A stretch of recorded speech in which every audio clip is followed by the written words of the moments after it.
तो show time में आप सबका स्वागत है जहां पर एक्सप्लेन कर रहे हैं लास्ट ऑफ अस की सीजन 1 का एपिसोड नंबर 7। तो चलिए शुरू करते हैं। जहां पर हमने अब तक देखा कि किस तरह एली और जो यूनिवर्सिटी में फायरफ्लाई ग्रुप के पास पहुंचने वाले थे, बट वो वहां पर नहीं थे, बल्कि कुछ रेडर्स ने उन पर अटैक कर दिया और यहां पर जो को चोट लग चुकी है और दोनों अपनी जान बचा के भागते हुए एक अबेंडेंट शहर में आ चुके थे। जहां पर अब जोल की इतनी तबीयत खराब है कि वो घोड़े पे बैठ भी नहीं पा रहा था। हम देखते उस मोमेंट पे एली उसे घर के अंदर ला चुकी है और घोड़े को घर के अंदर बांधकर जोल के पास जाती है, जहां पर जोल की तबीयत बहुत ज्यादा खराब है और वो एली को फोर्स करता है कि उसे छोड़ के चली जाए टॉमी के पास, वो नॉर्थ की तरफ जाए जहां पर टॉमी उसकी हेल्प कर पाएगा। बट हम देखते हैं इस मोमेंट पे एली इमोशनल होने लगती है और वापस जाने के लिए तैयार नहीं थी, क्योंकि उसे पता है कि अगर वो चली गई तो यहां पर जोल की मौत हो जाएगी अकेले, जहां पर वो घायल है और उसके पास रिसोर्सेज भी नहीं होंगे। हम उस मोमेंट पे देखते हैं कि उसे फ्लैशबैक आने लगते हैं, जहां पर एली देखती है वो दिन जहां पर वो फेड्रा में ट्रेनिंग करने लग रही थी एक सोल्जर बनने के लिए, पर वहां पर बैथनी नाम की लड़की उसे बुली करने लगती है, क्योंकि उसके दोस्त उसे प्रोटेक्ट करने के लिए उसके साथ नहीं है तो वो कुछ भी नहीं कर पाएगी। बट यहाँ पर एली उसे मार मार के 9 स्टिचेस दिलवा चुकी थी, जिससे फेडरल लीडर बिल्कुल भी खुश नहीं थे और वो ब्लेम करते हैं एली को उसके मिसबिहेवियर के लिए। जहां पर फेडरल लीडर को लगता है कि एली एक दिन बहुत अच्छी लीडर बन सकती है, वो कोई सोल्जर के लायक नहीं है, उसके अंदर लीडर वाली क्वालिटी है, बट वो ऐसी हरकतें तो बिल्कुल ना करे, वरना उसमें और नॉर्मल लोगों में क्या फर्क रह जाएगा। और वो भी नॉर्मल क्यूजी जैसे लोगों की तरह रहना चाहती है क्या, जहां पर उनके पास खाना नहीं है, उनके पास कोई रिसोर्सेज नहीं है, उन जैसा अगर वो बनना चाहती है तो बने। बट इस मोमेंट पे उसके पास चांस है एक लीडर बनने का। जहां पर ये सारी स्पीच सुनने के बाद अपना वॉकमैन लेकर वापस वो अपने रूम की तरफ जाती है और अपने रूममेट को मिस करने लग रही थी, जो उसकी बेस्ट फ्रेंड भी थी उस फेड्रा कैंप में। और वहीं हम देखते हैं कुछ कॉमिक्स और जोक्स वाली बुक पढ़ने के बाद वो सो जाती है। बट रात के 2 बजे हम देख पाते हैं कि उसकी रूम में कोई चुपचाप घुसकर आकर उसका मुंह बंद करने की कोशिश करता है, बट यहाँ पर एली उस पर उल्टा अटैक करती है और अपना नाइफ निकाल लेती है। जिस मोमेंट पे एली को पता चलता है कि ये इसकी रूममेट राइली है, जो 3 हफ्ते पहले से गायब थी, और अब वो यहाँ पर क्या करने आई है और वो इतने टाइम तक कहाँ थी। जिस मोमेंट पे राइली बताती है कि वो 3 हफ्ते पहले भाग गई थी और क्योंकि उसे क्यूजी को फेडरा से छुड़वाना था, इसलिए उसने फायरफ्लाई ग्रुप को ज्वाइन कर लिया। हम देखते हैं ये सुन के बिल्कुल भी अच्छा नहीं लगता है एली को, क्योंकि वो फेडरा की तरफ से काम कर रही थी और ये फायरफ्लाई के लोग उन्हें मारते हैं, उन पे अटैक करते हैं, जो उसे बिल्कुल भी पसंद नहीं आया था। बट तभी राइली एक्सप्लेन करती है कि वो अपने लोगों को आजाद कराना चाहती है। यहाँ पर फेडरा मासूम लोगों को मार डालता है और लीडर बनकर सब चीजों को कंट्रोल करता है, जो बिल्कुल भी सही नहीं है। यहाँ पर इलेक्शंस होने चाहिए, एक फेयर रूल होना चाहिए, जो यहाँ पर नहीं है। जिस मोमेंट पे एली उसकी बात से एग्री तो नहीं थी, बट वो अपनी बेस्ट फ्रेंड को देखकर बहुत ज्यादा एक्साइटेड है। जहां पर राइली उसे अपने साथ लेकर जाना चाहती है और यहाँ पर एली इसके बिल्कुल भी मूड में नहीं थी कि वो किसी और पंगे में पड़े। बट राइली के ज्यादा इंसिस्ट करने पे उसके साथ कुछ घंटों के लिए चुपचाप यहाँ से स्नीक आउट करने के लिए तैयार थी, जहां पर वो बिल्डिंग ट्रेसपास करते हुए और सोल्जर से छुपते हुए आगे जाने लग रहे थे। जहां पर उन्हें एक डेड बॉडी भी नजर आती है, जिसको देख के एली बहुत ज्यादा शॉक थी। बट यहाँ पर राइली बताती है कि उसने डेड बॉडी पहले इस एरिया में नहीं देखी है, शायद कोई अभी अभी मरा है। जहां पर उसके पास से एक बड़ी सी अल्कोहल की बोतल लेने के बाद वो उसको ऑब्जर्व करने लगते हैं, बट तभी वो बॉडी फ्लोर टूटने की वजह से नीचे गिर जाती है, जिससे दोनों बहुत ज्यादा शॉक थे बट एक्साइटेड भी कि उनको कुछ नया देखने को मिला है। और ये सब बातें करते हुए वो रूफ टॉप की तरफ बढ़ने लगते हैं, जहां पर एली उससे उसकी गन देखना चाह रही थी, जो फायरफ्लाई के लोगों को साफ मना किया गया था कि वो अपनी गन किसी को भी ना दे, ये खतरनाक हो सकता है। बट यहाँ पर राइली की बेस्ट फ्रेंड थी एली, तो वो उसको अपनी गन दिखाने के लिए रेडी है और पहली बार गन देखकर एली बहुत ज्यादा एक्साइटेड है और वो उस गन को अपने हाथ में लेती है। बट राइली उसको वापस लेने के बाद वहां से मूव ऑन करने के लिए कहती है, क्योंकि उनके पास कम ही टाइम है। जिस मोमेंट पे एली जानना चाहती है कि उसके साथ ऐसा कैसे हो गया, वो उसकी बहुत अच्छी दोस्त थी, उसने कभी भी उसे नहीं बताया कि वो फायरफ्लाई ज्वाइन कर रही है और ऐसा क्यों हुआ। जहां पर राइली बताने लगती है कि वो नॉर्मली स्नीक आउट कर रही थी बिल्डिंग के अंदर से, जो हमेशा वो करती है, बट एक लेडी ने उसे ऑब्जर्व किया और उसको ऑब्जर्व करने के बाद उसने मुझसे अपनी राय मांगी फेडरा के बारे में। जहां पर राइली की पर्सनल एडवाइस थी कि फेडरा सबसे बेकार गवर्नमेंट है जो लोगों को कंट्रोल करती है, मैनिपुलेट करती है और बहुत ज्यादा फेक है। हम देखते हैं ये सुनने के बाद उस लेडी ने उसे फायरफ्लाई में ज्वाइन करवा लिया, जिसको देखकर एली बोलती है कि तुम्हें ऐसा नहीं करना चाहिए था, यहां पर पूरी गवर्नमेंट को ही फेडरा रोके हुए है और अगर फेडरा नहीं होगी तो शायद लोग पागलों की तरह बिहेव करें। बट यहां पर राइली का कहना था कि फायरफ्लाई सबको आजाद कराना चाहती है फेडरा से, क्योंकि फेडरा लोगों को मारती है, उनपे जुर्म करती है, उन्हें भूखा मारती है और खुद अपनी जिंदगी टॉप लेवल पे बेस्ट तरीके से बिताती है, जो बिल्कुल भी सही नहीं है। और गाइस, अगर आपको सीरीज पसंद आ रही है तो वीडियो को लाइक करना ना भूले, चैनल को सब्सक्राइब करना ना भूले और प्लेलिस्ट पे जाके चेक करें, आपको और भी अमेजिंग सीरीज देखने को मिलेंगी वहां पर। और प्लीज कमेंट करते हो जाए एक अमेजिंग सा कमेंट, जिसको मैं अपनी नेक्स्ट वीडियो में फीचर करूंगा। और ये कुछ कमेंट है जो लास्ट वीडियो में आए थे। बट हम देखते हैं एली अभी भी फेडरा को ज्यादा बेटर समझ रही थी, तो उसके लिए उससे बहस ना करते हुए राइली उसको लेके जाती है सीधा एक मॉल के पास में, जहां पर मॉल को देख के साफ मना करती है एली कि यहाँ पर फेडरा के लोगों ने कहा था कि इस मॉल के अंदर इन्फेक्टेंट्स हैं, इस वजह से इसे बंद कर रखा है। बट तभी एक्सप्लेन करती है राइली कि यहाँ पर कोई इन्फेक्टेंट नहीं है, वहां पर लाइट जल सकती हैं और वो चुपचाप उसके अंदर बहुत लंबे टाइम से आ जा रही हैं, वो बिल्कुल सेफ जगह है। हम देखते हैं ये कहने के बाद एली को अभी भी यकीन नहीं था, बट उसको लेके जाने लगती है राइली अपने साथ में और ले जाने के बाद उसको रिक्वेस्ट करती है कि वो बिल्डिंग के अंदर अकेले जाए। और ये देख के एली को लगता है कि शायद इसे मरवा तो नहीं देगी, बट अपनी बेस्ट फ्रेंड पे यकीन करते हुए वो बिल्डिंग के अंदर जाती है जहां पर उसकी टॉर्च बार बार खराब हो रही थी और देख पाती है कि मॉल अबेंडेंट पड़ा है, जहां पर पूरी तरीके से अंधेरा और सन्नाटा था। बट तभी लाइट्स ऑन करती है राइली पीछे से और ये देख के बहुत ज्यादा एक्साइटेड हो चुकी थी एली, क्योंकि उसने आज तक ऐसा कुछ नहीं देखा था। और जहां पर राइली एक्सप्लेन करती है कि ये लाइट्स बाहर दिखती भी नहीं है, किसी को नहीं पता कि अंदर क्या हो रहा है और कौन कौन है, जिसको देखकर एली बहुत ज्यादा एक्साइटेड थी, क्योंकि उसके लाइफ में पहली बार था जो इतनी बड़ी अबेंडेंट प्लेस पे है और यहाँ पर उसको कोई खतरा नहीं है और वो एंजॉय कर सकती है। और अब यहाँ शुरू होते हैं राइली के 5 सरप्राइजेस जो उसने रखे थे एली के लिए स्पेशली,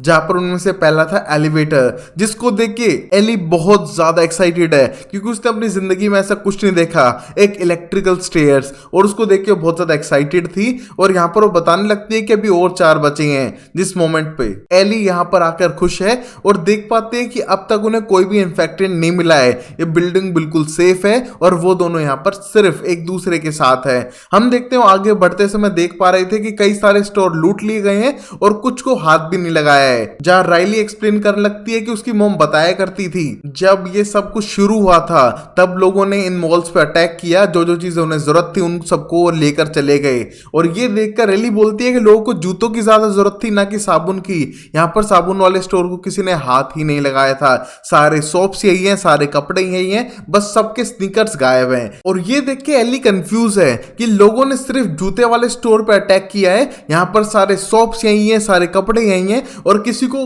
हाइजीन की बिल्कुल भी परवाह नहीं थी क्या। और यहाँ पर ये देख के एली हंसने लगती है और बोलती है कि पहले की लाइफ कितनी अलग रही होगी ना जब ये सब नहीं था। जहां पर वो कुछ कपड़ों वाले स्टोर देखने के बाद आगे बढ़ने लगते हैं, जहां पर राइली का नेक्स्ट सरप्राइज था एक टॉय राइड जहां पर हॉर्सेस थे, जिसको देख के बहुत ज्यादा एक्साइटेड होने लगती है एली, क्योंकि उसने ये पहले कभी भी नहीं देखा था, उसके लिए एक ड्रीम हॉर्स था। और इसको प्ले करते हुए यहाँ पर ये एक दूसरे के साथ एंजॉय कर रहे थे और ड्रिंक भी करने लग रहे थे। जहां पर हम देखते हैं राइली कुछ ज्यादा ही इमोशनल फील कर रही थी, क्योंकि शायद वो कुछ टाइम से अकेले यहीं पर रहने लग रही है और उस मोमेंट पे अपनी फीलिंग शेयर करती एली से कि वो उसको कितना मिस कर रही थी। और उस पूरे पेड्रा में सिर्फ वही एक ऐसी चीज है जिसे वो अपने साथ चाह रही थी और उसके लिए शायद फेड्रा खत्म भी हो जाए तो उसे कोई फर्क नहीं पड़ता है। बट फिर भी हम एली को देख पाते हैं जो उसे मनाने की कोशिश करती है कि वो वापस आ जाए, फेड्रा बुरा नहीं है, वो दुनिया को बदलना चाहता है। बट हम देखते हैं ऐसा राइली को बिल्कुल भी नहीं लग रहा था, उसे लगता है कि फेड्रा लोगों को मैनिपुलेट करता है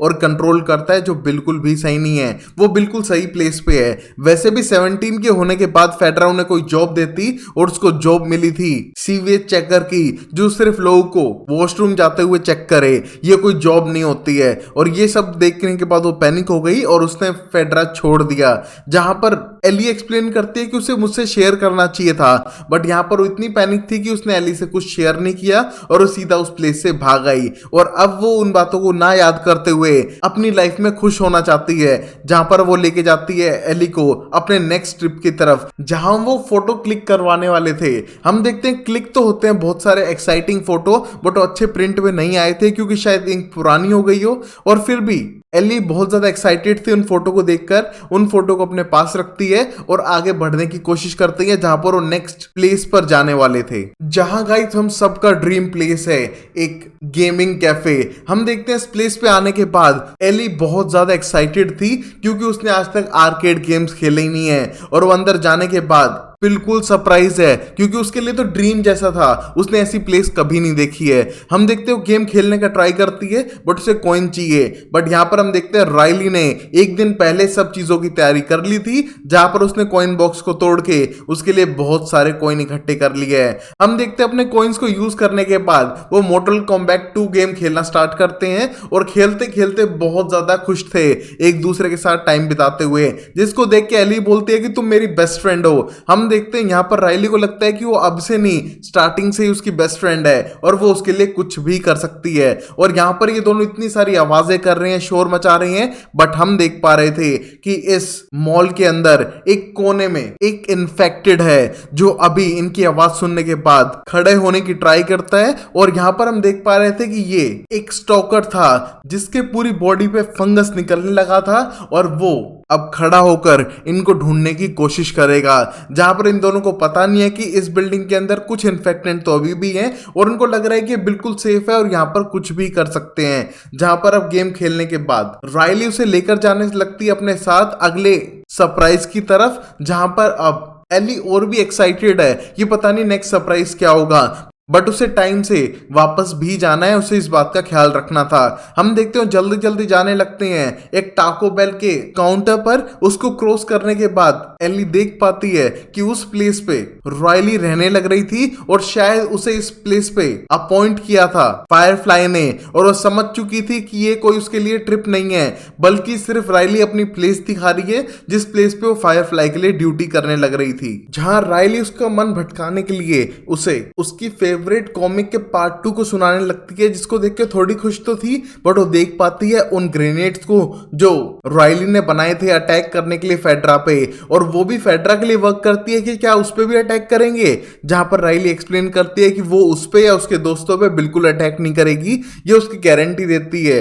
बट तभी एली को लगता है कि ऐसा नहीं है, फायरफ्लाई हमेशा अटैक करेगी और वो तुम्हारी नहीं सुनने वाली है। हम देखते गुस्सा होकर वहां से जाने लगती है और तभी राइली एक्सप्लेन करती है कि उसने आज पहले बार बहुत अच्छा टाइम बिताया उसके साथ में, तो उसको ऐसे छोड़कर ना जाए। वैसे भी इस क्यूजी में आज उसका आखिरी दिन है, उसको जाना पड़ेगा एटलांटा के क्यूजी में जहां पर फायरफ्लाई ने उसे पोस्ट किया है, तो प्लीज उसे अकेला ना छोड़े। हम देखते हैं लास्ट मोमेंट पे वो उससे यहाँ पर गुड बाय कहने के लिए आई थी क्योंकि उसे पता था कि एली उसके साथ कभी नहीं जाएगी, बट वो कुछ मोमेंट उसके साथ बिता ले जाने से पहले उससे बेटर उसके लिए कुछ नहीं है। बट यहाँ पर एली ना सुनते हुए उसकी बात इस प्लेस को छोड़ के यहाँ से जाने लगती है गुस्से में, क्योंकि उसने उसका दिल तोड़ दिया था। वो फायरफ्लाई को ज्वाइन करके लोगों पे अटैक करवा रही है जो उसे बिल्कुल पसंद नहीं आया था। हम देखते हैं इस मोमेंट पे जैसे वो जाने लगती है उसे चिल्लाने की आवाज आती है, जिसको सुनकर वो भागकर वापस आती है और देखती है कि उसका 5वां सबसे बड़ा सरप्राइज एक स्केरी डॉल था, जिसको दिखाने के बाद एक्सप्लेन करती है कि वो लास्ट मोमेंट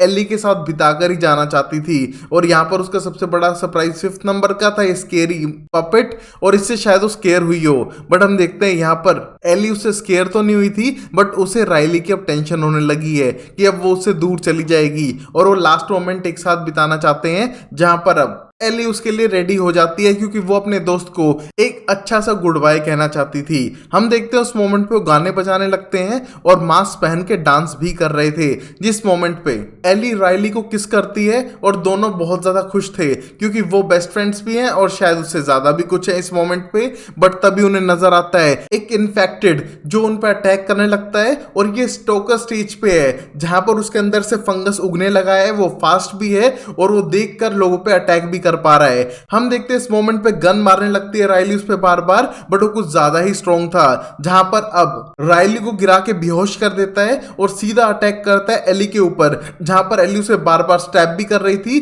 बट ये कुछ ज्यादा ही पावरफुल है। जहां पर अब राइली होश में आते ही उसे मारना शुरू करती है, बट एट लास्ट एली थी जिसने उसके सर पे चाकू मार के उसे जान से मार दिया था। बट तब तक देर हो चुकी थी, क्योंकि यहाँ पर एली को और राइली दोनों को उसने बाइट कर लिया था, जिसको देख के राइली की सारी उम्मीदें टूट चुकी हैं और एली तो गुस्से में आके स्क्रीम कर रही है, चीजों को तोड़ रही है और उसको यकीन नहीं हो रहा है कि वो मरने वाली है। अब हम देखते हैं इस मोमेंट पे राइली को लगता है कि खुद को खत्म करना बहुत ज्यादा डरावना एक्सपीरियंस रहेगा, बल्कि वो अपने आप को ना मार के लास्ट मोमेंट एक दूसरे के साथ बिताने वाले थे। हम देखते हैं यहाँ पर एली और राइली दोनों को लगता है कि वो मरने वाले हैं, बट ये सिर्फ फ्लैशबैक का सीन था, क्योंकि गाइस हमें पता चल चुका है कि एली इम्यून है, तो शायद वो इस हादसे से बच चुकी है। और प्रेजेंट टाइम में हम देख पाते हैं कि वो पूरे घर के अंदर ढूंढने लगती है कोई ऐसी चीज जिससे कि वो हेल्प कर सके